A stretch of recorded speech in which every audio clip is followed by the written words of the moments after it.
नमस्कार दोस्तों, अमर शांति सेवा फाउंडेशन से मैं आपका दोस्त धीरज। और आज हम आए हैं कृष्ण विहार के आई ब्लॉक में I-83 में। यहाँ पर ये जो नाला आप देख रहे हैं रिक्शा के आगे, इस नाले में गिरने से एक वृद्ध महिला की मृत्यु हो गई है। और आज जो बताया जा रहा है कि यहाँ पर काफ़ी समय से किराए पर रह रहे थे। ये देखिए, किराए पे मकान पूरा ये दिया हुआ है, जितने भी है जो ऑनर हैं खुद कहीं और रहते हैं और पूरा मकान किराए पे दिया हुआ है। अब यहाँ पे जो स्थानीय लोग यहाँ पर सारे हैं। स्थानीय लोग बता रहे हैं कि सड़कों का बुरा हाल है, एमएलए या सरकार का कोई भी आदमी सुनने को तैयार नहीं है। यहाँ पे सारा बता रहे हैं। यहाँ पर हमारे साथ जुड़े हैं नरेश शर्मा जी हैं। नरेश जी यहाँ पर बीजेपी से हैं।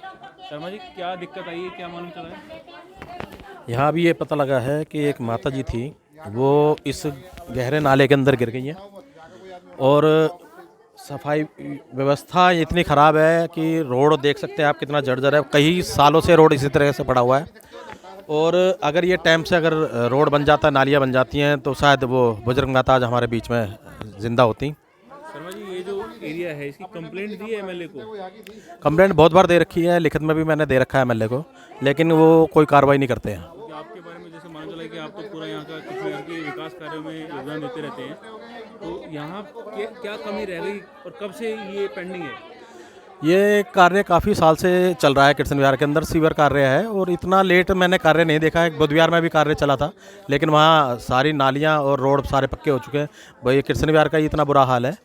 यहाँ का जो एमएलए है वो बहुत ज़्यादा निकम्मा और निकारा है, किसी मतलब का नहीं है, जिस वजह से ये हादसे हो रहे हैं। काफ़ी महिला गिर के उनके हाथ पैर भी काफ़ी हड्डियाँ टूट चुकी हैं पहले भी, लेकिन इस तरफ वो कभी ध्यान ही नहीं देते हैं। लेटर के माध्यम से मैंने कई बार आरडब्ल्यू के माध्यम से उनको भी अवगत कराया है, जय भवन उपपार जी को, लेकिन वो कहते हैं कि हाँ जल्द ही मैं इस पर ध्यान दूंगा, लेकिन उनका यहाँ दौरा कभी होता ही नहीं है। तो महिलाएं बहुत आक्रोश में हैं, गुस्से में हैं। हमारे साथ कविता मेहरा जी हैं, जो महिला यूथ विंग की अध्यक्ष हैं। इन्होंने ही कंप्लेंट करी, ये कंप्लेंट इन्होंने ही करी, इन्होंने ही पुलिस को बताया। तो एक बार हम इनसे सुनेंगे क्या दिक्कत हुई, क्या हुआ। भैया, ये बड़े शर्मनाक की बात है। हम किसी को नेता चुन रहे हैं, हम उसको अपना भाई समझ रहे हैं, हम उसको पिता समझ रहे हैं। रोज़ आए दिन कभी कोई एक्सीडेंट हो रहा है, कोई चोट लग रही है, कोई बुजुर्ग, कोई बच्चा। और ये गली का देखो आप, यहाँ से लेकर वहाँ तक देखो कितना बुरा हाल है। अब बुजुर्ग महिला अब ये जो लड़की जिसकी माता जी अभी, ये इत्तेफाक नहीं होता है, इसको इत्तेफाक नहीं कहते हैं। ये जानबूझकर की हुई गलती है। इतना बड़ा नाला बना दिया, नाले में अभी तो ये बुजुर्ग महिला इतनी लंबी थी जो दिखी नहीं किसी को, और बच्चा गिर जाए तो उसका क्या होगा? है हाँ, रोज हादसे होते हैं यहाँ पर। ये हो रही कहाँ की तुलसी, ये तुलसी है, ये गिरी इतनी तेज की तुलसी। आओ, ये तुलसी है, ये गिरी। इसने भी शिकायत लगाई, पार्षद से भी बोला, विधायक से भी बोला कि मैं गिर गई भी, सड़क बनाओ। लेकिन 8 महीने हो गए। इस सरकार को शर्म नाम की चीज नहीं है। हाँ, इस गली में रोज हादसे होते हैं। कभी कोई साइकिल से गिर रहा है, कोई बाइक से गिर रहा है, किसी की टायर पंचर हो रहा है। रोज रोटी खाने को पैसा नहीं है लोगों को। लॉकडाउन से वैसे लोग परेशान हो गए, कहाँ तक करे कोई। अब इस लड़की का कौन सहारा बनेगा? 2 महीने पहले इसके पिताजी खत्म हो गए, थोड़ा माँ का साया था, वो माँ भी खत्म हो गई। कौन इसका साया है? वो भी नहीं सुन रहा। कल एमएलए के पास गए, वो भी नहीं सुन रहा। कह रहे 15 मिनट बाहर रहो, हम चाय और समोसे खा लें। अच्छा, बस वो कह रहे चाय पी लेते और समोसे खा लेते। हमसे कहते समोसे खाओ, हंस रही है। कोई तरीका है? वो देखो ना, हम इसको क्या कहें? हम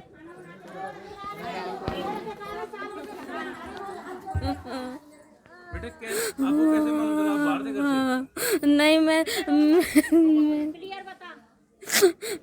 बाहर से आई थी। बोलो ज्योति। मैं आई थी, आके देखा तो क्या कहते हैं, शॉल दिख रही थी।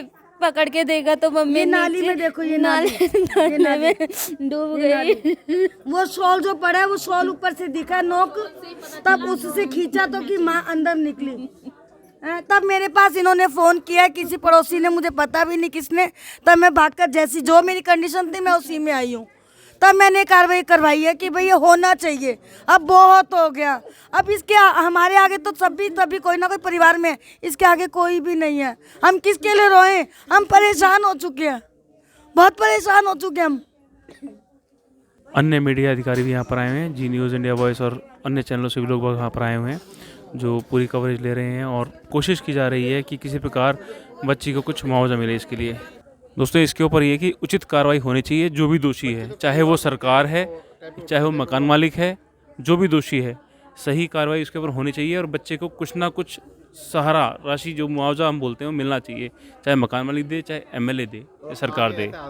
और आगे ऐसे हादसे ना हो, उसके लिए प्रिवेंटिव एक्शन लोगों को लेना चाहिए। जो उनके घर के बाहर नालियाँ हैं, खुले मेन होल हैं, या तो शिकायत करें उसकी, चाहे पुलिस में भी करें, एमसीडी में करें, एमएलए को ही करें, और उसको ठीक करवाएं। मकान मालिकों को उसमें एक एक्शन लेना चाहिए। किराए पर जब देते हैं, इतना बड़ा मकान किराए पर दे रखा है, जो किराया जो आता है उससे कहीं तो लगाएं। जय हिंद, जय भारत दोस्तों।